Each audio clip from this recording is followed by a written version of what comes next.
Estamos aqui no canal falando de saúde e o tema da nossa conversa de hoje é sobre terapia ocupacional. Terapia ocupacional é um ramo do conhecimento com a função de intervir diretamente em casos de saúde, educação e na esfera social. Confesso que sempre tive curiosidade sobre essa área do conhecimento e também creio que o internauta também tem muitas dúvidas que vai ser esclarecida a partir da nossa conversa hoje. E para isso ele convidou os terapeutas ocupacional Venceslau Moreira de Araújo e Kátia Vanessa. Eles se compõem uma equipe multiprofissional da Policlínica Regional de Iguatu, no NEP, né? E vão falar um pouquinho para nós sobre esse tema. Inicialmente, sejam bem-vindos. Muito obrigada. Obrigado. Terapia ocupacional, o que é? A terapia ocupacional é uma área que, na verdade, não é nova, apesar de muita gente achar que é nova, né? Mas desde 50 que já vem de lá para cá, né? Na verdade, ela surgiu há 100 anos com o Nilson da Silveira, né? No Brasil especificamente, mas ela tem o berço da saúde mental, né? Há 100 anos atrás, começava-se a ocupação como uma finalidade terapêutica, né? E no Hospital Psiquiátrico com Nilson da Silveira, né, que é a precursora da saúde mental no Brasil, ela veio usando as atividades autoexpressivas para promover a catarse e a ocupação do indivíduo e assim promover a reabilitação mental desses indivíduos que na época devem ser comprometidos com transtornos mentais. E por isso que dentro do hospital mental, até porque a terapia ocupacional é mais conhecida dentro da área mental, é nesse sentido que com a Nilson da Silveira que ela veio desempenhando esse papel da funcionalidade do ser humano dentro do hospital psiquiátrico, que veio se tornar conhecido desde então lá no Rio de Janeiro, em São Paulo, que veio percorrendo esse trilho, na verdade, né? Então inicialmente ele partia mais para a parte mental, A parte mental. né? E depois, com os avanços da ciência, com o progresso, foi vendo que a terapia ocupacional poderia contribuir em outras áreas, como a neuropediatria, a traumatologia, a dermatofuncional. Então, assim, o ramo da terapia ocupacional hoje ele é muito amplo. Só que, atualmente, o que tem mais, vamos dizer assim, está mais em evidência é a terapia ocupacional infantil, na parte de neuropediatria e pediatria. E também na parte do idoso, né? Na parte da cognição, na parte da geriatria, que a gente lida muito com a questão da memória. Muitas pessoas que vai, dependendo da idade, ela vai perdendo a sua capacidade cognitiva. E a terapia ocupacional atua muito bem nesse sentido. Atuando na parte cognitiva e na parte funcional desse sujeito, porque a gente sabe que ao longo da vida, o processo de envelhecimento, quando ele acontece, a pessoa vai perdendo as suas funções, tanto mentais, né, assim, saber fazer algo, não tem mais aquela destreza, aquele domínio, quanto as questões mesmo motoras, fisiológicas. Então é um processo que onde a terapia ocupacional vai intervir de reabilitar esse sujeito e colocar esse sujeito em outras habilidades que ele seja capaz de fazer dentro das suas condições e limitações. Então a terapia ela vai da fase inicial da vida até a terceira idade, a parte mais experiente da coisa, né? Exatamente. Quais as atividades desenvolvidas pelo terapeuta ocupacional no processo de saúde e bem-estar do indivíduo? A terapia ocupacional, ela usa o brincar como o seu carro-chefe, entendeu? Por exemplo, quando a gente está com uma criança, digamos, na estimulação precoce, você vai treinar a criança como ela vai utilizar os recursos, os brinquedos, se vai ter coordenação motora, coordenação visomotora, para que ela entenda e compreenda a função daqueles objetos. A partir daí, a gente vai trabalhar a parte cognitiva, a compreensão.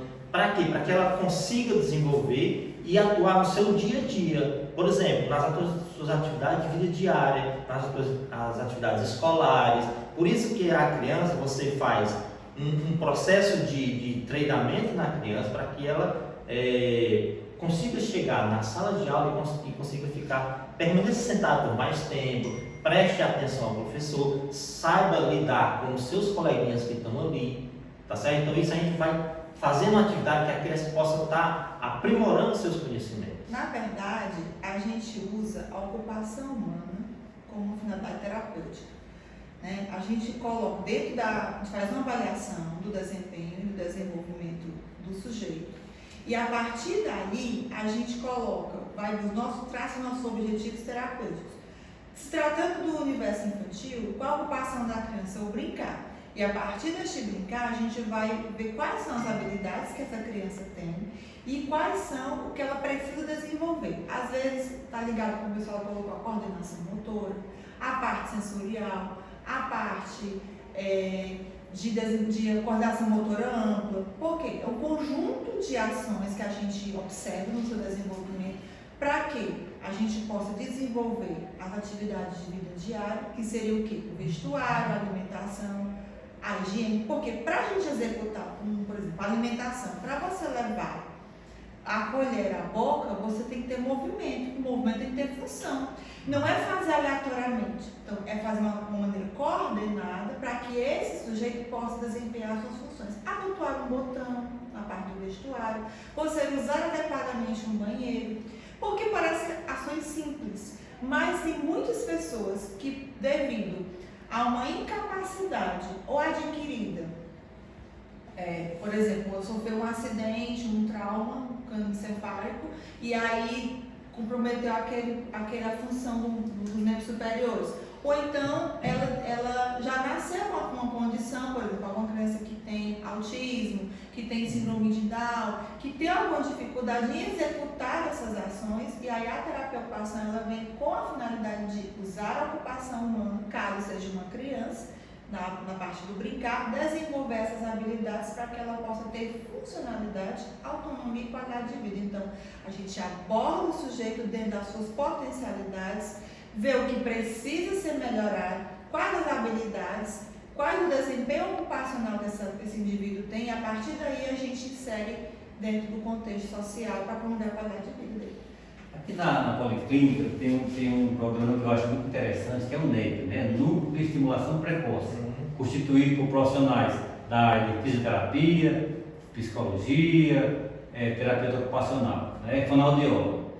Tem uma questão que a gente às vezes confunde muito entre o trabalho da fisioterapia e da terapia ocupacional. Como seria o funcionamento de cada uma dessas duas? Para elas, na verdade, a diferenciação, né, Sim. de cada uma delas. Realmente a fisioterapia ocupacional ela se confunde porque tem o mesmo conselho e as pessoas acham que quem é fisio é TO, mas não tem nada a ver. Cada profissão tem uma metodologia diferente. E outra coisa, a fisioterapia ela lida no campo da questão física e motora. Já a terapia ocupacional, ela vai no campo das habilidades do ser humano, no brincar, na funcionalidade do ser humano. Lida muito na questão das habilidades da vida diária, no lazer, no seu cotidiano, da habilidades funcionais para esse ser humano. Por isso que muitas vezes a gente usa a nosso carro-chefe, é usar o brincar. É através do brincar que o ser humano aprende mais e aprende com qualidade. A ludicidade, os jogos, a parte realmente cognitiva. Porque assim, a gente tem que entender que são duas profissões distintas, tanto a fisioterapia como a terapia ocupacional. Apesar de somos regidas pelo mesmo conselho, que é o CREFITO, né, o que é que a gente... Uma diferença muito importante é que cada um tem suas abordagens específicas. Ambas atuam em várias áreas do desenvolvimento humano. Porém, a fisioterapia, ela lida, como o pessoal pontuou, questões físicas e motoras. Ela vai dar força, vai trabalhar tônus, vai trabalhar a parte estrutural, a parte realmente mecânica do indivíduo, que comporta articulações, os tendões, toda a parte motora e física, para que ele possa executar o movimento. O simples movimento do dia a dia que ele precisa ser executado, dentro daquela condição que o indivíduo apresente. Já a terapia ocupacional ela vai dar função. Por que ela vai executar aquele movimento? Na teoria ela vai dar função. Para quê? Para uma atividade laborativa, para que ela possa exercer adequadamente sua função de trabalho, para que possa a criança na escola desenvolver, e assim sucessivamente, dependendo da ocupação do sujeito. Eu entro com a força, com a reabilitação na parte motora, física, de dar força, de dar tônus na fisioterapia. fisioterapia e outras condições, porque o campo da fisioterapia é muito amplo, não se restringe só a isso. E quando eu vou para a terapia ocupacional, eu vou dar o que? Função, para que esse sujeito possa exercer com qualidade e funcionalidade as suas atividades de vida diária e vida prática, que são as instrumentais de vida prática, que seria o lazer, o trabalho e a escola. Então tem um conjunto, uma que serve para a outra. Ou seja, na terapia ocupacional trabalha muito a questão de fazer com qualidade e por que fazer e para que fazer. Né? Por exemplo, se a pessoa, uma criança, tem força para pegar uma colher para levar à boca, só que ela leva de maneira incoordenada, sem precisão, a gente vai trabalhar aquele movimento para que dê precisão e qualidade de movimento para que ela leve aquele objeto à boca. Entendeu? Então a gente trabalha com precisão, com qualidade, para quê? Para que esse ser humano consiga desenvolver as suas atividades de vida diária, as suas atividades de vida prática, de maneira com mais qualidade possível. A Policlínica, ela atende a 9 cidades do estado de Ceará, na região Centro-Sul. Aproximadamente 4,5% da população do Ceará está na região Centro-Sul, é uma região bem ampla, né? Sim. De que forma os pacientes, os pais, podem encaminhar seus filhos ou uma pessoa de idade que está com problemas que necessitam um tratamento terapeuta ocupacional? Como é que pode ter acesso a esse serviço da Policlínica de Iguatu? Bom, a Policlínica, ela veio, é um equipamento de saúde que, de certa forma, é muito importante para a região. E outra coisa, como se tem acesso a esse instrumento? Cada município tem as suas secretarias. É encaminhado a pessoa para cada secretaria e lá tem que ter alguém para fazer esse vínculo, encaminhar as pessoas para a Policlínica. Por exemplo, aqui é uma atividade de secundária, então você não vai chegar aqui na Policlínica sem nenhuma indicação, sem diretamente ser atendido. Não, você tem que vir já com encaminhamento das suas secretarias. Você vem no PSF, como é que você faz? Você vai no PSF, você procura o médico, a enfermeira, e ela vai lhe encaminhar para as atividades que você está necessitando. Então chega aqui através das secretarias, para quê? Para que o serviço fique organizado. Por isso que muitas vezes a gente chega, como é que eu faço? Você vai no seu PSF, depois você vai para a Secretaria de Saúde e eles fazem esse link para que você chegue até aqui.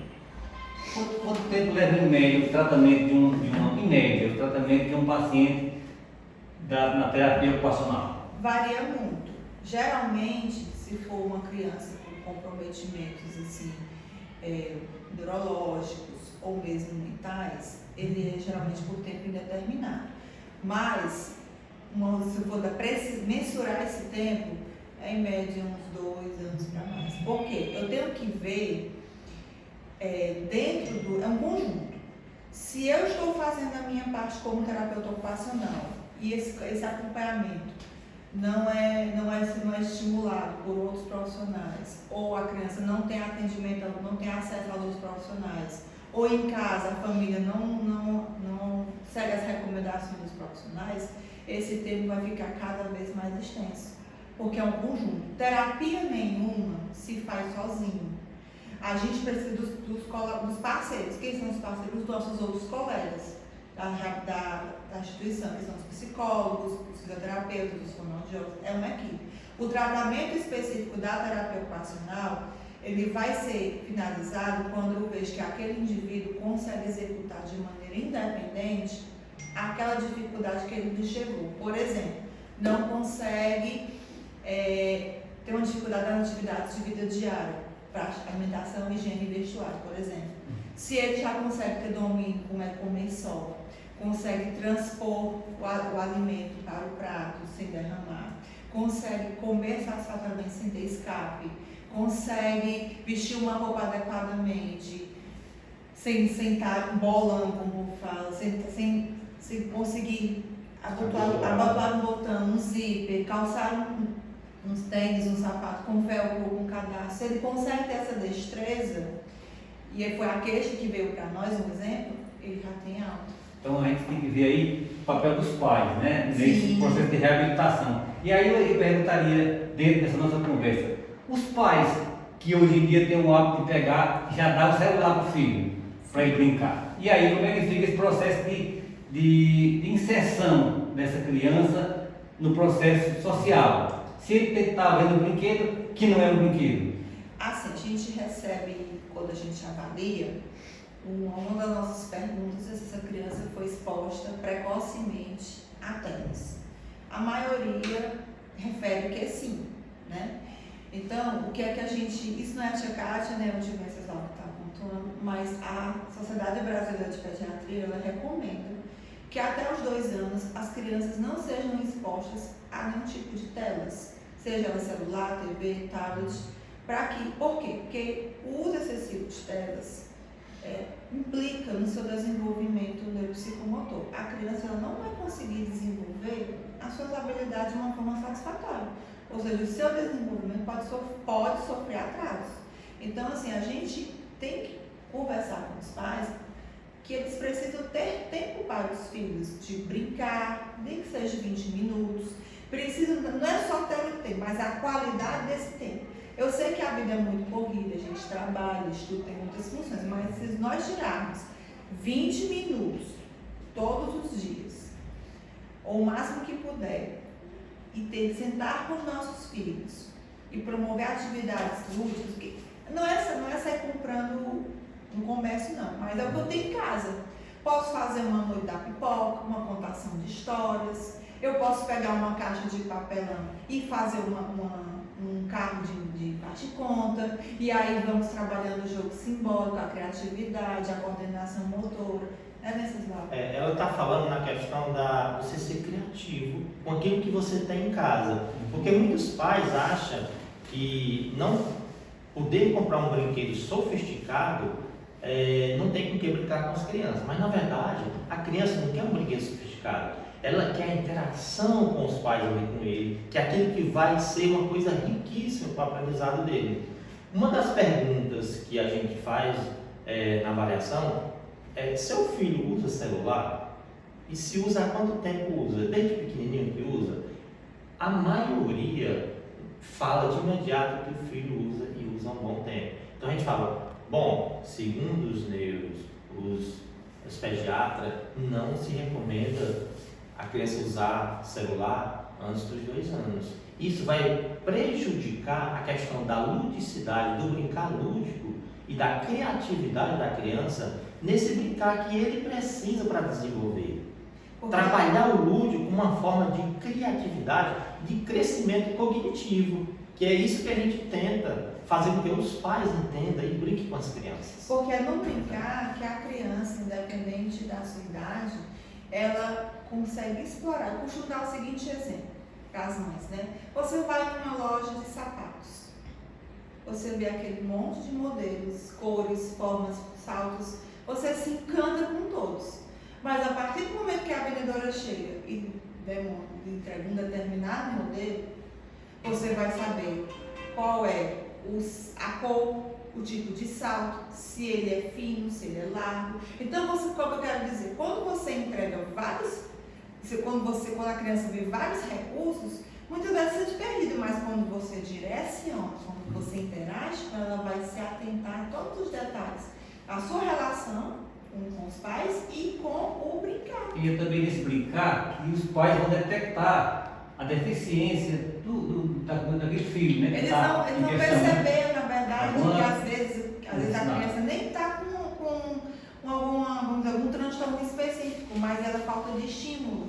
E aí, ou sai daquela condição com uma falta realmente de estimulação em casa. Porque, na verdade, os pais são os que percebem primeiro se a criança tem um atraso ou é diferente do seu coleguinha, do seu primo. Pronto, fulaninho tem 2 anos, mas ele não sabe brincar, ele não olha, ele não gosta de interagir com o outro. Opa, então já tem algo diferente. Leva na pediatra, conversa com o pediatra que ele tem esse comportamento, que ela vai ter, opa, tem algo errado, então vamos tentar entrar nas terapias para ver se ele melhora essa condição, para ver se não tem algo errado. Aí já é um começo. Então, foi muito boa essa conversa, muito esclarecedora e rica em conteúdos. Eu creio que os internautas vão ficar também bastante curiosos e também aprender um pouco mais sobre terapia ocupacional. agradecer mais a disponibilidade e em outras vezes nós vamos estar em contato para mais comunicar esse contato entre a população e o serviço de saúde especializado. Muito obrigado. Obrigada a vocês. Obrigado. E venham conhecer a terapia ocupacional aqui na Policlínica. Ela transforma vidas. O que vocês. Aqui foi só um pequeno recorte do potencial da terapia ocupacional. Ela tem muito mais a oferecer, com certeza.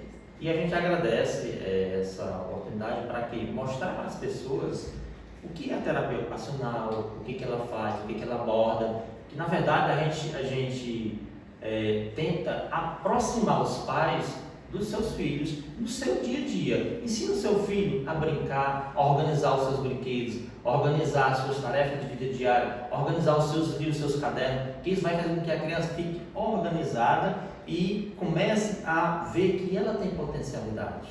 E cuide dos seus idosos também, né? Dando Muito função, importante, né? cuidar da memória, né? Memória é treino, a caminhada é um ótimo exercício, mas a memória precisa ser estimulada todos os dias, uma leitura, né? Jogos que estimulam o raciocínio, a cognição, assim, os dois extremos da vida, a infância e a velhice. Então, se você começa com a base, você pode ter um adolescente mais feliz e funcional, com qualidade, um adulto da mesma forma e chegar na velhice com a mesma qualidade. Isso é uma coisa progressiva, né? E vai cada um. É isso, gente. Um abraço.